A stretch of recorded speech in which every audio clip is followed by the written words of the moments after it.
कल के अवतार को जो नहीं मानेगा आने वाले समय में हाथ मलता रह जाएगा, और हो सकता है हाथ मलने का भी टाइम ना मिले। मैं प्रीति सोनी, छत्तीसगढ़ से। फ्रेंड्स, सिचुएशन इतनी खतरनाक बन रही है और बहुत सारे लोगों को ये सिचुएशन समझ भी नहीं आ रही है। अभी देख रहे हैं आप कि अमेरिका का युद्ध चल रहा है ईरान के साथ, लेकिन यहाँ पर युद्ध की स्थिति के साथ अमेरिका इतने खतरनाक स्थिति में पहुँच गया है, उसे डाउट है कि रूस और चीन ने अंतरिक्ष में न्यूक्लियर हथियार फिट किए हुए हैं। उनका मानना है कि एक समझौता हुआ था ना 1967 में, उसमें कहा गया था कि कोई भी अंतरिक्ष में न्यूक्लियर हथियार का इस्तेमाल नहीं कर सकता, लेकिन उसे अभी डाउट है कि यहाँ पे रूस और चीन ने न्यूक्लियर हथियार अपने छुपा के रखे अंतरिक्ष में। तो वो इसकी जांच करवाने की भी सोच रहा है। और यहाँ पर ये भी एक बहुत ही अजीब बात है कि जितने भी परमाणु परीक्षण किए अमेरिका ने प्रशांत महासागर में किए, यहाँ तक कि हिरोशिमा नागासाकी के समय भी जो परमाणु हथियार का उपयोग किया गया उसका परीक्षण भी प्रशांत महासागर में किया गया। अब क्या स्थिति बन रही है कि ये प्रशांत महासागर जो है, ये इसके अंदर इतने सारे न्यूक्लियर के परमाणु हथियार जमा हो चुके हैं, अंदर ही अंदर इतने सारे उनके कण जमा हो चुके हैं। तो वो कभी भी अगर उसका विस्फोट हुआ तो अमेरिका, चीन, रूस, ये जो आसपास से जितने देश हैं ना, इनके ऊपर न्यूक्लियर जो है और उनका वाइब्रेशन जरूर फैलेगा, हर जगह उसका रेडिएशन जरूर फैलेगा, जो परमाणु अटैक जो उस समय परीक्षण किया गया। तो इतनी खतरनाक स्थिति बनती जा रही है, हर जगह पे ऐसी स्थिति बन रही। अब हम लोगों को क्या लगता है, बहुत सारे लोग बोलते हैं पहले भी ऐसा होता था, युद्ध तो होता रहता है, युद्ध तो चलता रहता है, लेकिन इतना युद्ध तो कभी हुआ नहीं। आप ये देखिए कितनी ज़्यादा मात्रा में थोड़ी हुआ। अभी तक के जो है रूस और यूक्रेन का युद्ध तो रुक ही नहीं रहा है, अभी तक के वो चल ही रहा है। इसी तरीके से जो भी युद्ध जो शुरू हुए हैं वो ख़त्म होने का नाम नहीं ले रहे हैं, बल्कि अब ये ख़त्म होने की बजाय और बढ़ते जाएंगे। यही कलयुग के लास्ट में बोला गया है। और हम लोगों को लगता है अरे पहले भी ऐसा होता था, पहले भी ऐसा होता था, लेकिन सब कुछ इतने भारी मात्रा में नहीं होता था। और हम अभी पर कहाँ पर अटके हुए हैं कि किसने क्या किया, पड़ोसियों ने क्या किया, उसने क्या किया। इतनी बड़ी बात हो रही है, इतना बड़ा परिवर्तन हो रहा है, लोगों को इसका पता नहीं है। और जिन लोगों को पता भी है ना कि इतना बड़ा परिवर्तन हो रहा है, वो भी इस चीज़ को एक्सेप्ट करके चलो अच्छा काम कर ले, भगवान का नाम ले ले, कम से कम किसी का बुरा ना करे, ऐसा भी नहीं सोचते। लोगों को लगता है हाँ बताया तो गया परिवर्तन है, पता नहीं होगा कि नहीं, शायद होगा कि नहीं। और जिसको लगता है ना कि कंफर्म होगा, वो भी इसकी ओर ज़्यादा ध्यान नहीं देता है। तो ये बहुत बड़ा परिवर्तन है। और एक बात हमने काफ़ी बार काफ़ी पहले बताया था कि अभी जो है प्रोसेस चल रही है, जो कल्कि जी या युग परिवर्तन की प्रोसेस, वो 50% तक के पूरी हो गई है ना। लेकिन अभी लगता है कि वो प्रोसेस जो है 80% तक के पूरी हो गई, 20% ही बाकी है। यानी बहुत जल्दी भगवान जो है, कल के अवतार जो है, अपने 64 कलाओं से परिपूर्ण हो जाएंगे। और ये भी बताया गया है कि कल्कि जी है ना, कल्कि जी को जो पहचान पाएंगे, उनमें उनके साथ जो प्रमुख भक्त है वो सबसे पहले उनको पहचानेंगे, जो उनके साथ भक्त होंगे।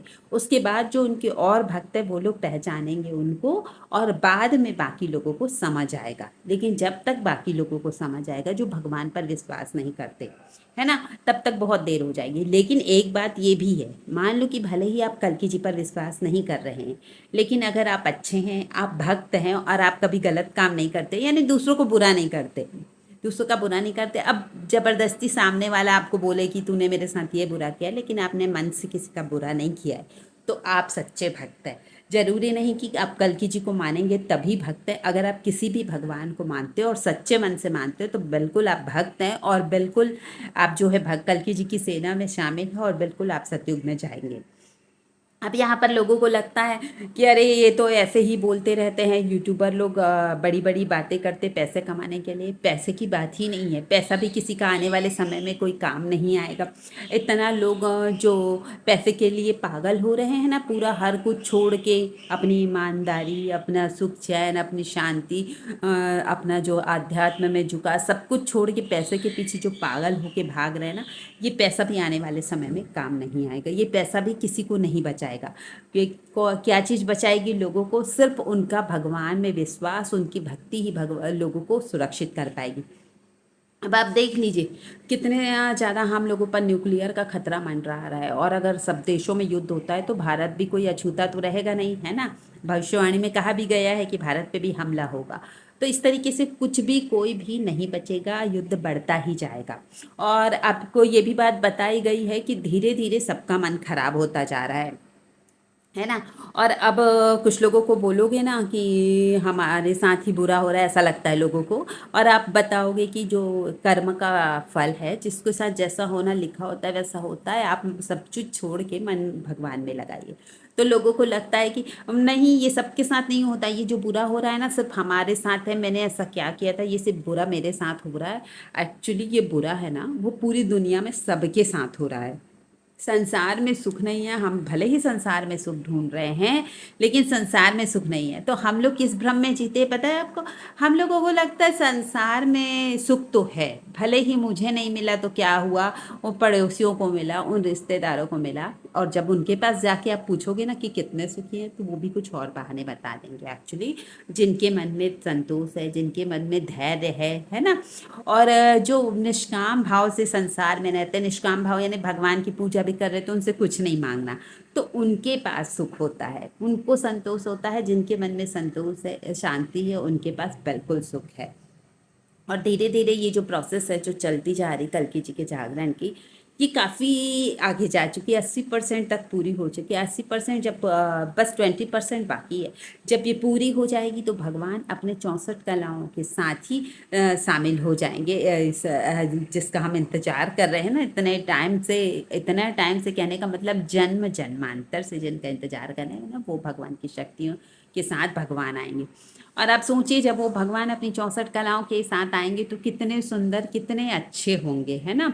देखने से भी ज़्यादा हर कला भगवान के अंदर होगी। लेकिन हमने कहा ना कि अभी के टाइम पे जब तक कि 100% भगवान की प्रोसेस पूरी नहीं होगी, उनको कोई नहीं पहचान पाएगा। और ज़्यादा टाइम नहीं है सिर्फ उनके भक्तों के अलावा। तो आप बिल्कुल तैयार रहिए। आपसे हम ज़्यादा कुछ तो मांग नहीं रहे, कोई डिमांड नहीं कर रहे कि आप हमें ये दो वो दो, सिर्फ इतना बोल रहे हैं कि आप मन से भगवान का नाम लीजिए और अपना काम करते रहो। सिर्फ मन भगवान में लगाना है और बाकी अपना काम करते रहना। और एक बात मैंने देखा, कोई भी कास्ट का हो ना, तो उसके मन में क्या आता है कि हमारी जाति जो ऐसी है ब्राह्मणों की तरह है, हम तो ऐसे हैं लेकिन हमारी गिनती ब्राह्मणों में होती है। यानी कहने का मतलब सब कोई ब्राह्मण बनना चाहते हैं, ब्राह्मण को सबसे सर्वश्रेष्ठ माना गया है। लेकिन लोग ब्राह्मण का मतलब नहीं समझते। ब्राह्मण का मतलब होता है क्या है, जाति से नहीं है यहाँ पर मतलब। ब्राह्मण का मतलब होता है ब्रह्म को जानने वाला। अगर वो ब्राह्मण है, उसकी गलत आदतें हैं, गलत हरकतें हैं, तो वो ब्राह्मण नहीं है, है ना। अब जाति उसकी कुछ भी रहे, लेकिन कोई बहुत ज़्यादा पूजा पाठ कर ले रहा है, बहुत ज़्यादा कुछ दिखावा कर ले रहा है, उसको हम गिनती में नहीं लेते। भक्ति दिल से होती है। अगर आप पूजा पाठ नहीं भी करते ना और मन से भगवान में पूरा विश्वास करते हैं, तो आप निश्चित तौर पे भक्त हैं, बहुत बड़े भक्त हैं। और इसका आपको फल बहुत जल्दी मिलने वाला है।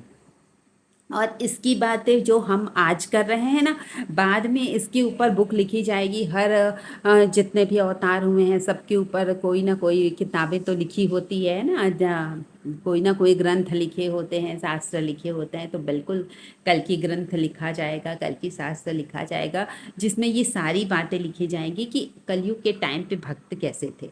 और अगर आप भक्ति करते हैं तो आपका भी वर्णन उस बुक में रहेगा, है ना। उस किताब में, उस ग्रंथ में आपका भी वर्णन निश्चित तौर पे रहेगा। और आप जो भक्ति करते हैं ना, लोगों को देखकर अपना विश्वास मत खोना, क्योंकि लोग नहीं मानते कि कल के अवतार आने वाले हैं या युग परिवर्तन होने वाला है। इतना कुछ देखने के बाद भी नहीं मानते हैं ना, युग परिवर्तन इतने बड़े पैमाने में होने वाला है। तो आप अपना विश्वास मत तोड़ना। अब देखो, हम बोलते हैं ना, अब भागवत में तो बता दिया गया है ऐसी ऐसी परिस्थिति जब होगी, सारे रिश्ते नाते खत्म हो जाएंगे, एक दूसरे के सिर्फ दिखावे के रिश्ते बचेंगे, पैसा ही भगवान हो जाएगा, लोग एक दूसरे का मांस खाने लगेंगे, है ना। कुछ जगहों पे आपने ये भी किस्सा सुना है, मांस खाने वाला, और एक दूसरे को मार के ही तो अभी खा रहे हैं। हम कुछ भी सामान लेने जाते खाने पीने का, कितना जहर भरा होता है हर चीज़ों में, कितने सारे फल फ्रूट्स में इंजेक्शन लगा दिए जाते हैं। और कुछ भी चीज़ यानी अभी प्योर नहीं है। कुछ भी चीज़ हम देख लें, कुछ भी चीज़ में हम प्योरिटी नहीं रख सकते। इसलिए ये शरीर कभी हम शुद्ध करने का नहीं सोच सकते। शुद्ध तो केवल करना है तो मन को। तो ये सारी चीज़ें भागवत में दी हुई है। अब पूरी बातें भागवत की भी सही नहीं है, जैसे वेद देव ग्रंथ सब दूषित हो चुके हैं, तो भागवत में भी नहीं बोल सकते कि 4,32,000 साल का समय लगेगा, है ना। क्योंकि अब उसमें बताया गया है कि शुद्र राजा होगा। शुद्र राजा का मतलब भी हमने समझ लिया कि बुरा राजा, सब लोग तो बुरे होते जा रहे हैं, जो मंत्री नेता सब तो बुरे हो रहे हैं, तो ये भी मान लिया कि शुद्र राजा तो है ना। लेकिन ये भी बोला कि परिस्थिति इतनी खराब हो जाएगी, लोग जंगलों में जाकर छिपेंगे। तो अब आप बताइए ना, इतनी ज़्यादा आबादी है, जंगल में छिपने के लिए जंगल भी तो होने चाहिए। तो कुछ बातें पूरी तरीके से मानने के लायक नहीं होती, समझने के लिए होती है। तो आप बिल्कुल अपना विश्वास मत तोड़िए। आपको कोई कितना भी बोले कि कोई अवतार नहीं आएगा, कुछ नहीं होगा, आप इस बात को मानिए। कल की अवतार आएंगे और बहुत जल्दी वो अपने हाथ में सत्ता लेने वाले हैं। तो बिल्कुल आप उनकी भक्ति करते रहिए। और अगर आपको हमारी बात अच्छी लगती है तो हमें कमेंट करके बताइए, बुरी लगती है तो भी बताइए कमेंट करके, हमें सबका स्वागत है। और लाइक शेयर भी हमारा वीडियो ज़रूर कीजिए, ताकि सब लोगों के पास पहुँचे। और जो भटके हुए हैं या जिनके मन में थोड़ी भी भक्ति भावना है भगवान के प्रति, उनका भी मन पूरी तरीके से पूर्ण विश्वास के साथ, आस्था के साथ भगवान में लगा रहे। और जो नए हमारे चैनल पर, हमारा चैनल सब्सक्राइब जरूर करें। Thank you friends.